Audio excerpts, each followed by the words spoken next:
Well, welcome to the Leading and Serving podcast, Chris. Well, Jason, it's good to see you. Episode number 8, right? Right? Yeah. Super excited. Yeah. Technically, I'm not here today. Oh, you're not? No. Well, you seem to be sitting right next to me. the day we're recording. Oh, but that's the right. day this drops, I'm not here. You're not here? Where are you going? I will be on the road somewhere between Indiana and New Mexico. Oh, so the New Mexico is the destination? Oh, yes. Absolutely. And you're driving? Absolutely. Oh, we're driving. How many kids? Yeah, I was we've got going a to say, van full. How many hours is that? We actually have to take 2 cars. You're taking 2 cars? We have 2 cars, yeah. Yeah. And obviously you're not driving both. Our kids who are out of the house are coming at a different timeline. Oh, okay. We do have a large enough family that we can't all fit in the van anymore. Oh. So, it's a good thing that they take 2 cars. And kids are older. And my son's bringing the truck, which allows him to bring the skis and the snowboards and the coolers, because we're going to ski 3 days in Taos, New Mexico while we're Well, that is super exciting. Yeah. So hopefully I can walk when I get back. We'll see. But yeah, I grew up in New Mexico and absolutely love going back home and spend a couple days in Texas with some family and then a few days in New Mexico with family. And so you ski during the day and then go down to the warmth at night, or how's that work? No, it's just mountains. It's just cold. New Mexico isn't all hot desert. Oh, that's what I think of when I think of New Mexico. Yeah, I've been there. I made a collect call when I was on a trip in high school to Clovis, New Mexico. Yeah. And the operator said, we don't make collect calls outside of the United States. That's hilarious. So there's a few misconceptions about New Mexico. Right. So I'm glad I could add to it. Yeah. You just have to go someday. Right. So what do you plan on doing during the holidays there here in the middle, in this gap week of nothing happens at the end of the year? So my kids come home and done with school, and I'm going, all right, what am I doing? What am I doing? What am I doing? So I think I'm going to take a couple of days off and try to just relax with the kids and I'm really trying to calm myself down to do some family time, if that makes sense. No, so that makes perfect sense. It's just one of those times of year where the hustle and bustle of life just kind of gets you going, and sometimes you just got to stop. Yeah. Yeah. So there's a lot of year-end bookwork that's got to get done this year. And oh, it's driving me crazy. And Penny's been amazing. She's been helping me out with some stuff. And oh my gosh. There you go. There you go. But you do have a trip on the near horizon, right? Yes. Our trip is probably coming up end of January, beginning of February, I think is when. So that's the annual trip that I do with my wife, and she and I only. So I'm looking forward to that. Warm, hot sun. Oh. And nothing but that, right? Oh, you know it. You're not skiing on your... You can water ski, I guess. Yeah. On the ocean. Behind a cruise boat? I doubt it. But no, you can get ski-doos on an excursion or something. That's true. That's totally true. Yeah. That time will come. I'm looking forward to that, but I'm trying not to focus on it so I can be in the present. You still got a little bit of time to get there. Well, hang in there. Yes. Hang in there. So I mean, as we're nearing the new year, we're just a couple days away from the new year at this point. This is the time of year that we begin thinking about looking forward. What do we want this next year to look like? And I don't know about you, but this whole COVID junk has really messed me up. Yes. Used to we could look 5-10 years down the road. I'm lucky to look to April. Right. Right. I'm happy to do that. But, right. But it's the time of year where we think not just about new habits or the resolutions that we'll break within the first couple of weeks of January. Right. But we're thinking about goals, and we're thinking about all that we want to accomplish, not just this year, but down the road even further, right? Mm-hmm. And so, so I wanted to take a few minutes to kind of talk about that. Are you doing this because I'm not prepared for this? I'm just asking. You're not prepared? You don't have your goals set yet? Well, I kind of have an idea. We're good. I kind of feel like you're talking to me today, Jason. This is the confessional box today. Right? No, there's what, maybe 5% of people who have their goals set today. So this is for all the other 95%. That's what I know. Yeah. No, even if we do have our goals set, a regular practice that we need to do is to pull back, kind of go to that 30,000 foot level and really just dream and ask good questions around, is this really the best way? Is this what I need to be doing? What could we accomplish? And to really just ask the question of, what could be? Right. and to sit in the wow of that moment. I've heard I heard a leader talk about the wow versus the how, and oftentimes we just don't sit in the wow long enough. Yeah. That we get this great grand idea, and then our first thoughts go to implementation of how. Mm-hmm. And my favorite quote of this guy was, I think it was Andy Stanley. He basically said, "Get the how out of here." And just sit in the wow. Yeah. Just let that marinate for a while and really just sit in that moment and dream. Right. Well, and as business owners, it's hard to do that because you don't have time for it. Like if you're that guy, it's hard to, take that time to sit there and go, all right, what could this really look like? Right. And so this week is probably a good week to be doing this because the how of life is kind of slowed down a little bit, hopefully. Hopefully. I mean, there's some year-end stuff and, things you got to take care of. But hopefully in the midst of the holidays, you have time to slow down and to just relax and think about what could be. Right. Yeah. And, and our first question when we start coming out of the wow, our first question shouldn't even really be, well, how am I going to do this? The first question really should be more like, can it be done? Uh-huh. And if it can be done, well, let's hang on to that idea. Let's hang on to that goal. Let's eliminate the ones that we absolutely know that was just fun to think about. Right. Because often when we get into our thinking and we start evaluating goals, we start evaluating dreams, they tend to fall in two different categories. Well, I guess there's three. The first category would be the, yes, I can do this. Okay. But when we say no to ourselves, when we say no to things that, that's just never going to happen. I don't know how I could do that. Mm-hmm. That those types of things fall into the two categories. And that's where we have to look at the difference between inhibition and prohibition. Okay. And prohibition is very simply kind of an external force, something that says, no, you really can't do this.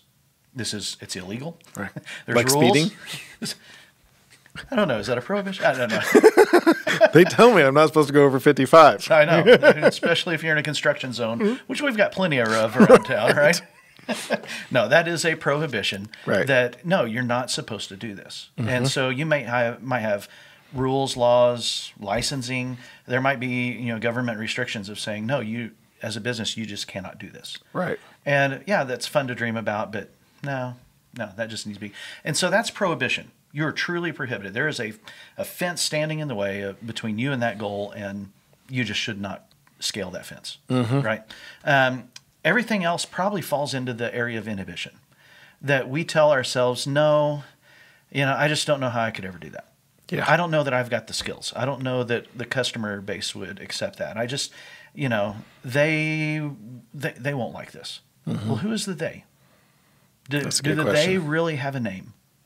Because if you can't quantify or actually name the they, then that's probably some type of limiting belief within you that you've set up long along the way. Right.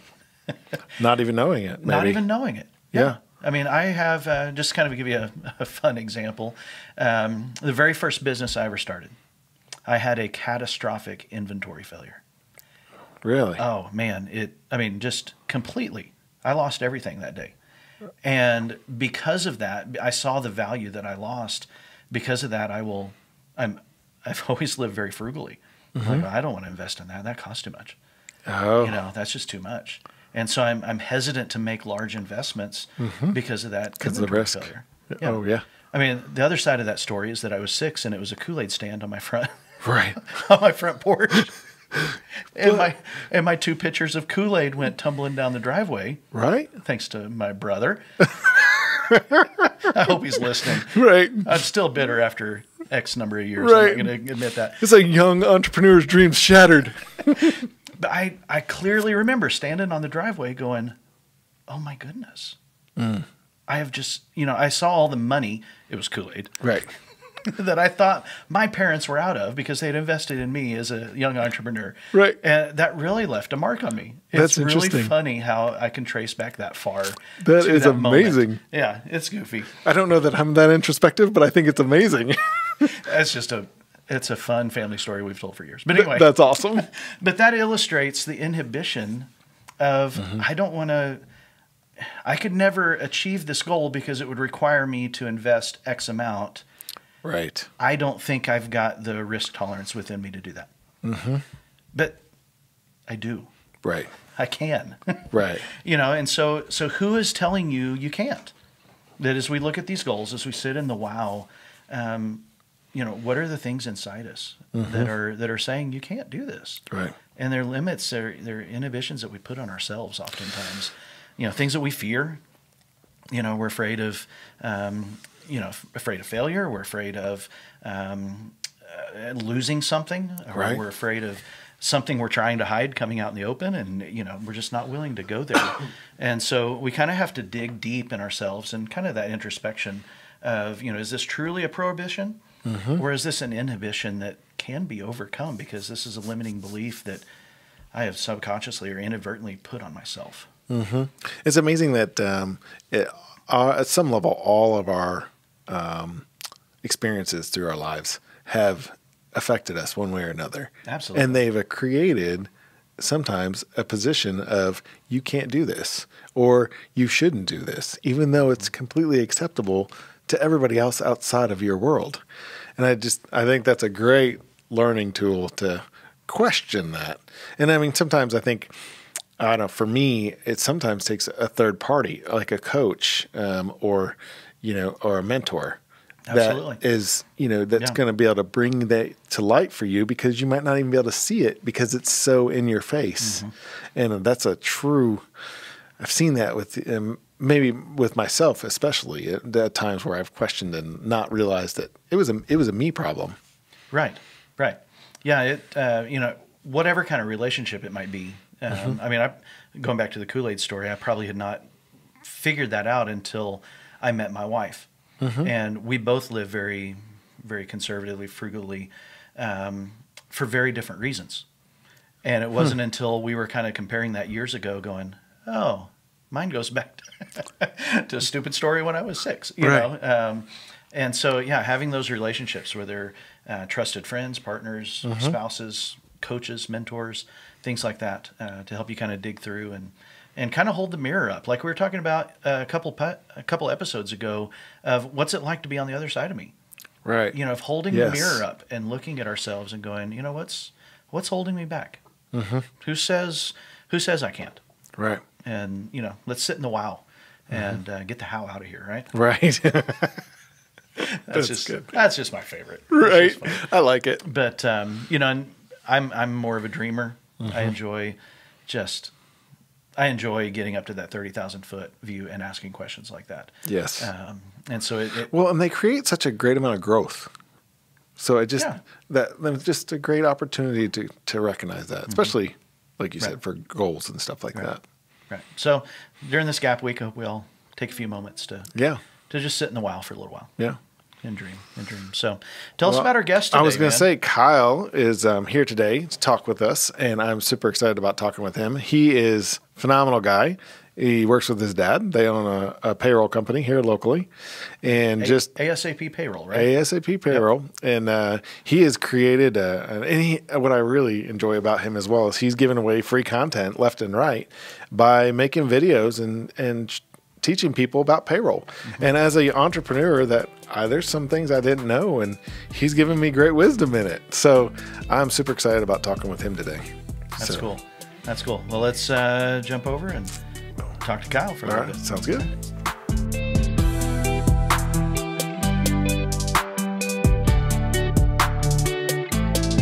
All right. Well, welcome, Kyle Masengale. Thank you. Thanks for having me. Glad you're here. I'm excited. Glad you're here. So tell us a little bit about yourself, just kind of, how you got to be at this point in life. Sure. So I'm a South Sider all day, ride or die, as I like to say. True. So I started out going to St. Barnabas School over here on the South Side through elementary school, played all the sports and stuff there. And then my family, we decided to switch over to Perry Meridian in middle school. So I went to Perry Meridian from middle school all in. And we are big thing we did at Perry was wrestling. So Perry Meridian is known for their wrestling. So they've got multiple state championships, state runner-ups. I was on 2 state runner-up teams myself, so I've got 2 red rings. Never got the blue. My brother's got 3 blue ones, so it made me a little jealous. So of course the younger brother always gets the better, right? But with the wrestling, I mean, it was like living your life being a wrestler. I mean, it was 9 months out of the year, no breaks. Just hardcore practice 4 or 5 times a week easily during the actual season, 6 a.m. practice and after school practice twice a week as well. Wow. And weightlifting and all that. So the team, I mean, with the wrestling team, we went all over the place. So Fargo, North Dakota, we went to been to Iowa a couple times, been down to Texas a couple times. Favorite one is probably Disney. So at the Disney Worldwide Sports, ESPN has down, they have a lot of basketball tournaments and stuff. Right. They cover it with wrestling mats for a week. And it's called the Disney Duels. And you have teams from high school teams from all over the country coming in there to try to win the Disney Duels. Wow. So it was so cool. So, yeah. That's cool, man. So what are you doing post-school now? What is the adult life for Kyle look like? So right now I work for my dad's payroll company. I do all the sales and marketing for him. The plan is to take it over, in the next five years or so. And I've been with him for, I think I just crossed 7 years a couple weeks ago. So it started off, it was just me and him at the very beginning, and he didn't just unleash me into the wild to become a salesperson. He made me actually process payrolls for the first 6 months of me being there, so I actually have a clue what's going on, not just out there blabbing my mouth and saying whatever I need to say to get a deal. Right. So I actually have a clue what's going on. And That's still awesome. to this day, if I need to, I can still, if one of the girls in the office goes on vacation, I'll pop in and I'll work there for, however long they need me to just get everything done so everything runs smooth. So that's really what I do now, and we're kind of to the point where we're ready to kind of explode or really grow. So we've got 5 people on our team right now. We're probably going to end up bringing another person on in February. We're looking for a salesperson to work like the north side of Indianapolis and Carmel area to try to grow our business up there a little bit. Then we're also in the process buying another software. So right now we have a payroll software that is geared towards small business. So you're under 50 employees. It's absolutely amazing for them. But if I want to go up and get somebody that's got 100 employees or 200 employees, I need a little bit more. Right. And we're getting those growing pains right now where I've got 3 or 4 big potential deals in front of me, but I just can't grab it. I can see it, but I can't grab it because I can't compete with the other bigger companies because they've got the shiny software where I don't. So we're getting ready to make the investment in that. So we're going to start winning some bigger deals as well. So we'll have a small business platform, and then we'll slowly begin to grow the large business platform as well. That's exciting. Yeah. So what transitioned you to want to go work for your dad and start in what we'll call the family business? Sure. So I've always been a business person or wanted to own my own business. So all the way back to when I was 12, 13 years old. So when I was 13, me and my neighbor, he's a year older than me, we started a little lawn care company. So in the summertime, me and him, and we're charging people, $25 to cut their grass every week, and we probably had, 15, 20 yards. So, I mean, for 2 13, 14-year-old kids, that's a lot of money. Right. So we're making money, 13, 14-year-old kids, so we're just having a blast doing that. And then when I turned 14, I started working at one of the McDonald's around here because my dad's friends with one of the operators of the McDonald's, and I worked there for a long time, did a little bit of management with them as well.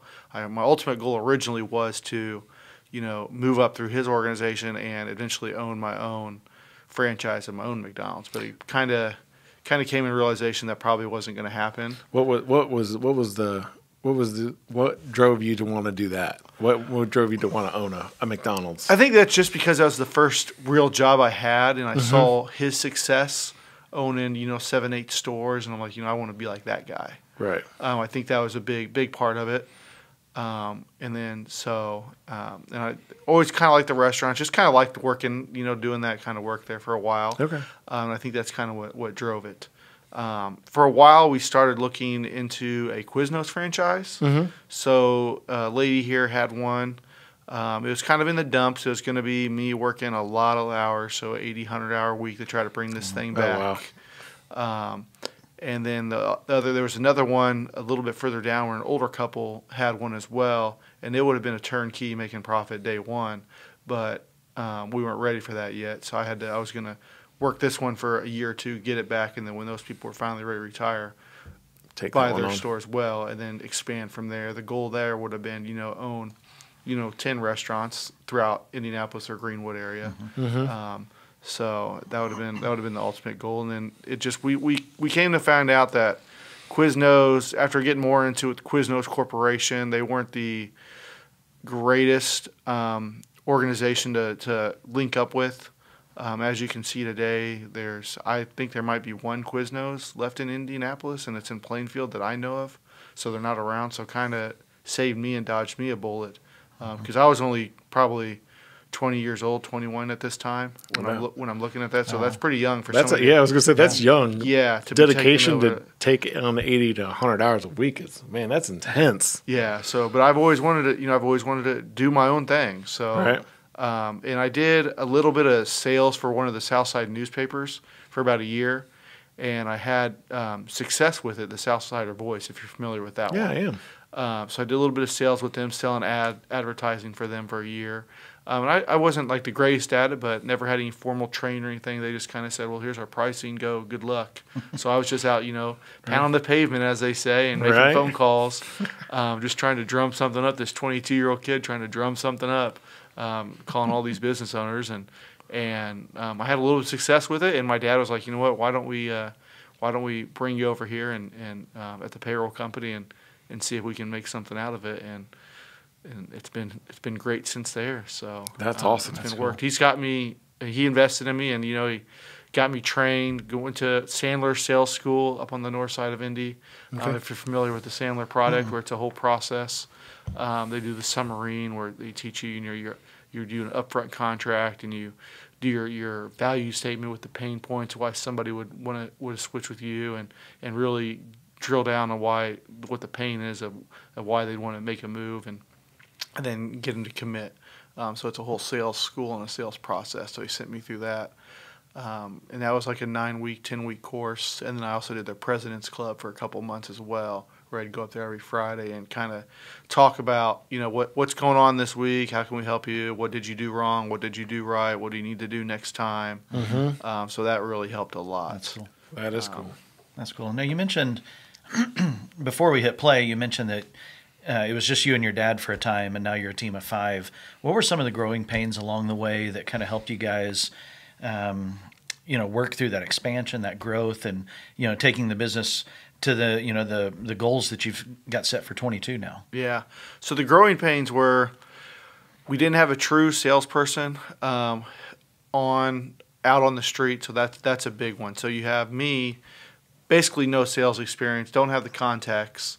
Who wants to talk to a 22-year-old kid about their payroll? That's a touchy subject, That was a lot of it. It took me 2 years to really understand it all and get in it and start to get the contacts to where, because my dad was basically running everything in the office all day long. And then, so he was before you, he was doing all. He was doing pretty much. He had another person, but the person was my dad. Before me, my dad was doing the sales. But he's not a true salesperson. He's an internal person. So he was doing the sales, and he had an internal person, and that guy didn't work out. Whatever happened, so we were like, let's give me a try. And so the learning curve was. It took a few years. The learning curve to get us there. And what would happen is, I'd go out and sell all day, pound the pavement, whatever you want to say, networking events, everything. Had me in all the chambers and things around to try to meet some contacts, and I'd do that all day. And then about 4 o'clock, I'd roll back in the office, and he'd have all the payrolls stacked up on the printer where he hasn't wrapped them up yet. So I'd come in there and wrap the payrolls up, get them wrapped up, and take them to the mail so everything's ready to go for the next day. Oh, wow. So it was really, truly a two-man operation there for a number of years, and it drove me crazy. But I almost got out of it a few times. I was like, man, I don't know if I want to do this. Right. But we kept pushing through, and finally was able to. We had a friend of ours that was a payroll person for a long time, and she had just recently retired. A friend of his, and she came in and started working part-time for us. Would work like Tuesday, Wednesday, Thursday for us, and that really helped us out a lot. It freed him up, and it freed me up a little bit more to where I didn't have to worry about coming in and finishing things. So that really helped, and then we were able to hire somebody full-time, and I was able to focus more on the sales, and then we hired another person, and now we're to the point where I don't even have to be in the office at all. Don't have to worry about answering the phone. The only time Kyle answers the phone at the office is if it's like 5 phone calls deep and everybody else is on the call, Right. and or somebody specifically calls for me, obviously. Right. And that doesn't happen very often, the phone getting 5 phone calls deep. So I can go out and focus 100% on bringing new business in, and that's what I love to do. So I just love the chase.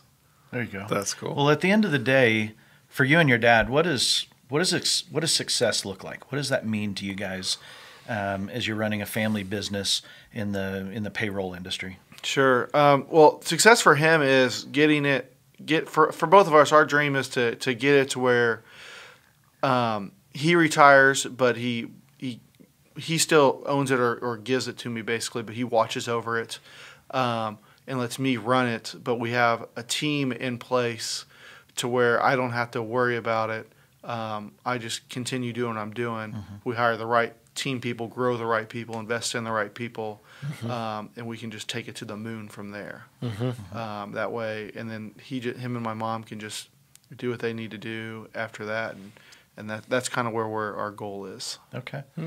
You mentioned the team a lot, and that you've kind of found your role, your niche. Your dad has his niche. What does the importance of the differences mean to you guys when y'all are looking for new team members? Because I think you said you're adding somebody here at the first of the year, right? We're looking to add another salesperson. Okay. What are some of the things that you guys look for when you're bringing on team members? Yeah. So as far as internal people, we need people that understand payroll or have been in payroll in the past, or somebody that shows interest, my dad is the president, who has been the president of the Indianapolis chapter of the American Payroll Association for a long time. So he's what you call a CPP, Certified Payroll Professional, which is kind of the equivalent for a CPA just in payroll. And he's taught the course for 25 years. He just finished his last year. He wanted to make it to 25, and so this past year is 25. That's so awesome. we get people out of there that are they're there for a reason because they want to improve themselves in this, and we send all of our team members there every year because they got to get their credits through. So we'll invest in people like that. Also, if they already have prior experience, it's great. It's great, and then salespeople. As far as hiring salespeople, it's tricky. So you either get a good one or you get a bad one. We tried to hire a salesperson pre-COVID, about a year before COVID. We thought he was going to be great, but he wasn't doing what we thought he was doing, and he kind of took us for a ride. So we cut ties with him, and now we took the money we were paying him and we invested it into SEO, so search engine optimization for Google, and now we are the top payroll service in Indianapolis and the surrounding areas, and we are constantly getting people hitting our website for request information or to work with us and stuff. That sounds like you've already got a salesperson already in the go. It is that. So that was the goal when we got rid of that guy, was to have this, build this up, take half the money we would pay him, a regular salesperson, and have this built up. So if something happens to me, or if we don't find another salesperson, we have this engine that is working 24/7, 365. Right. That people can find us. So I get leads all the time, or I've never met them, but I go out and talk to them, and then boom, they just like our reviews on Google. They like our stuff because we post 4 blog posts a month. We do ebooks.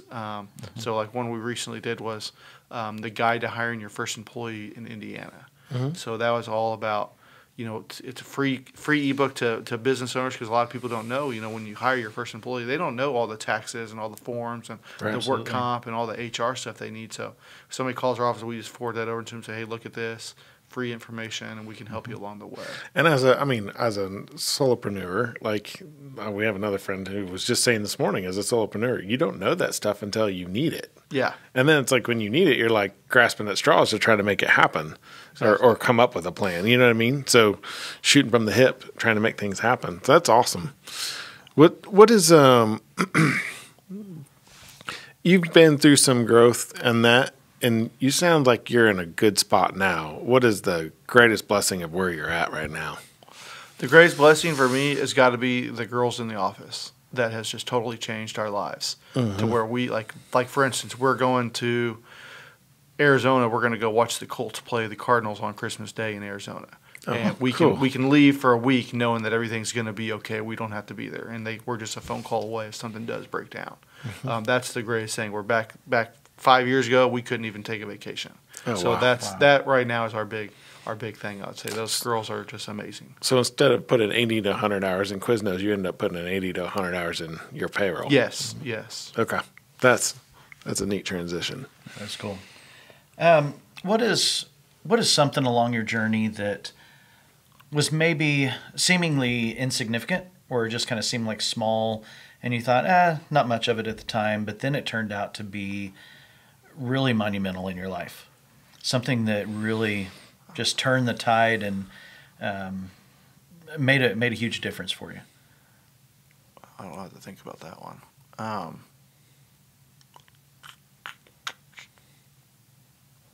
drawing a blank here. Sorry. No, you're good. Yeah, That's sorry. Yeah, you're good. Well, I've got a couple, I would say some of the mentors I've had, I guess, in the payroll industry. So I went to a couple, a conference, and met some people. Never thought I'd hear from them again, and some of those guys have become really good friends with me, and some of them are the same age as me, and some are older guys, and they've kind of talked me off the ledge of quitting and getting out, and go and just say, I can just go sell for somebody else, and whatever, I'm done with this. They've talked me off the ledge, and they've gone through the growing pains that we're going through and have gone through. So that kind of, I would say that's probably a really big thing. I have somebody to call and ask questions that they've already been through this. That's awesome. To talk me off the ledge. Yeah, there's a big difference between kind of owning your own thing and then, like you said, just going and do sales for somebody else, pulling a paycheck, going home at night. What drives you toward is it freedom of doing your own thing? It is. It's very much freedom of my own thing. I'm a very type A personality, so I don't like to take orders. So I wouldn't be good in the military. I just want to be my own boss. I've always wanted to be my own boss, and I think part of that is my dad's has been the payroll, and I grew up in it. So. I don't want to work for somebody, and I want the freedom to be able to, if I want to go to Florida tomorrow, I can go to Florida tomorrow. I don't want to have to answer to anybody. That's really the big thing. You might have to do work while you're in Florida, but I might have to every now and then. Right. It's that flexibility of life. Right. Has your dad has been doing this most of your life? Or? He's been doing it my entire life. Okay. My entire life. He's been through ups and downs too. So he used to be a lot bigger than we are now. Then he had some serious issues, and so he's been through ups and downs with some people that screwed him over in IT work and all that. Okay, but that's been so he's gone through a growth process he's too. He's been through 10 years ago where he had issues and stuff. So he's had his ups and downs. He'd probably be a real interesting story to talk to for you guys one day maybe. Yeah, that'd be cool. That sounds good. Yeah. So is there anything that you see in other people that we tend to underestimate in our lives, but yet if we were just to get that right or shift a mindset around something, you would see, people would see great benefit and success from these things. What's something that you see other people underestimating that we need to shift on a little bit? I would say shut your mouth when you're talking to somebody and let them talk. Because people love to be heard and they love to tell you about themselves. and just be real with people. I found that don't cheat around and try to lie and say you can do something when you can't. Just be real with people right up front. If you make a mistake, just own it. When you own it, people respect you a lot more than if you try to say, oh, well, it's somebody else's fault or something went, just own it. Well, what would you say today to that 20-something who maybe is a lot like you, who has big dreams, big aspirations, maybe coming out of college, out of high school, and knowing that, I just don't want to be the guy following orders the rest of my life, but I'm only 20. Sure. What kind of advice would you give to that type of young person? Yeah, I would say, just go for it, and keep your head down and go for it, and don't listen to all the outside noise of people telling you can't do it, or you're too young, or this isn't the right thing for you. Just go get a safe, cozy job, because in the end, it's all going to be worth it. You having the freedom, a big corporation's never going to be able to help you with that. I mean, you're going to be a yes man. You're just a number on a spreadsheet at that point. And I mean, a lot of people have seen that in the pandemic this last year, where you're just a number on the spreadsheet and they don't care about you. So, that's what I would say. Just keep your head down and keep going, and find what you really like. Don't get into something just because you think you can make money. Because if you don't like it, it's not going to work out. I mean, find like a true passion or something that you really like to do. So have you found that you're passionate about what you do? I have. So it's grown on me a lot. At first, I wasn't quite sure, but it's just grown on me more and more every day, and I love it. I mean, I love doing this. Because I always enjoy all your videos that you put out. Like, I watch them because I'm like, man, I can tell you're passionate coming through the video. Yeah. So it's just. The videos are quirky, so yeah, we just kind of started them and they're going there, but it's just a way to get it out there. Yeah. And just trying to. So I just love it. I love the sales and the marketing and always trying to figure out the next thing to do. They call you the payroll dude, and right? I started a nickname. I go by the indie payroll dude. Yes. So it's funny. I stole that from my dad. He had an email address called indiepayrolldude@gmail.com, and he's never used it. I was like, I'm stealing that and putting it on so people start knowing me as That's the payroll awesome. dude. There you go. So that's kind of what I'm going for. Nice. One last question of advice. Being second generation in a family-owned business, working with dad, working with the family, what do we need to know about things like that? If someone's listening today going, I'm taking over business from one of my parents, or what's it like working for your parents? What do we need to know? Sure. So it's definitely challenging. So, there's some days where we just want to rip each other's heads off. So That sounds like family. Yeah. Yes. Sounds like there's father-son bonding. There's been days where I think we need to do something, he thinks we need to do something else, or I did something wrong, because ultimately it's his company.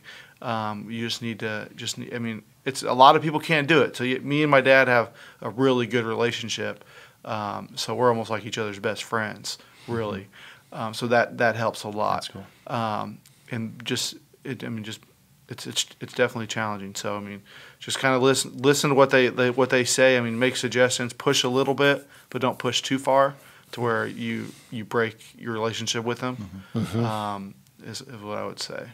That's cool.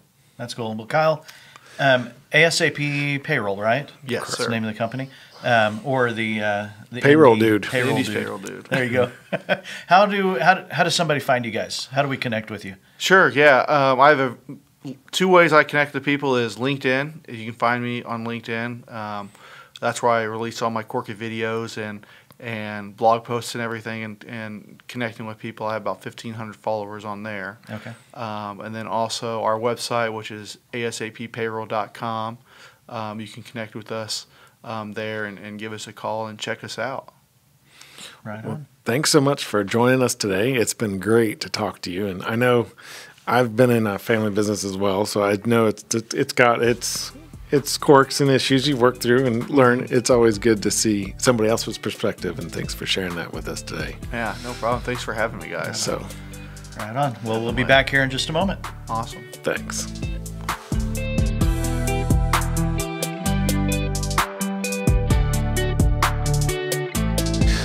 Jason, I got to tell you, I always enjoy having people here, and it was great to talk to Kyle today. Yeah. And I just, it's so neat, and I don't know, I'm sure we've reviewed this before, but I have some background with a family business. Yeah. And it's just good to see, it's not just the people. There's sometimes same struggles, if not more, in a family business than there is for an entrepreneur who starts his own. Because then you have different dynamics with your relationships and things like that. And so I really appreciated Kyle's willingness to share some of that stuff with him and with us, and just talk about some of that. So, yeah, I liked where he was saying, like, the relationship has to come first, business second. Right. The business can't eclipse the relationship with your dad or the family. Right. Yeah. And push back, but don't push too far. Right. He touched on that too, which is, I think and honestly, I think that goes for whether you're in a family business or not, because really, the goal is to get further down to make good decisions, but not necessarily push too far that you have to prove your point. And then he was talking also about how you need to listen. Right. Well, yeah. I mean, there's a tool that we'll talk about in another podcast someday down the road, but about bringing effective challenge to the table. That if all you bring is challenge and you push too hard, too far, you end up dominating, and you end up kind of creating this culture of fear and distrust and junk like that. And so I love that they seem like they found a good balance in that. Right. And it's not always easy without a little bit of coaching or a little bit of third party involvement to work through that, unless you're willing to. Yeah. And I loved it. I mean, since you brought that up, I loved how he talked about, going off to a conference or, something like that, meeting a couple of relationships that was cool. Yeah. And then it turns out to be some of the best voices in his life. Right. Shaping him and guiding him, making good decisions or better decisions, or, keeping him in the business, or, helping him stay sharp along the way. The role of a mentor, role of just those voices that speak into your life. Like you guys, you and Kyle, I mean, it's kind of where we're getting a number of our first interviews is from a mastermind group that you're a part of. Correct. With those guys. And, every time I talk to you and you've just come out of a meeting with these guys, you're like, oh, it was so good. It is. It's great to have those voices. And it's just, we were even reflecting on it as the year is coming to an end in my mastermind group this morning, how important that is. Yeah. So, and it doesn't necessarily need to be somebody that's, I know Kyle touched on the fact that, a lot of his people are in the payroll industry. Some of his mentors and coaches. And so, but it doesn't necessarily always need to be that case. It's just always good to have great coaches who understand business and, understand where you're at and where you're trying to go. Right. You can lean on the gifts, the talents, the strengths of other people, even if they're in other industries. Right. Really helpful. Well, Merry Christmas. Yes. Happy New Year. Yeah, I hope everybody had a Merry Christmas. We're flying into 2022. Before we know it, aren't we? Right. The time is quickly here. Yes. So, guys, thanks for tuning in today. Be sure you like, subscribe, comment, send us an email. Let us know what you love. If you have an idea of a topic or an industry you'd like to hear from, we'll certainly try and find an interview like that and get it going. So, thanks for joining us, and we'll talk to you soon. All right. Take care.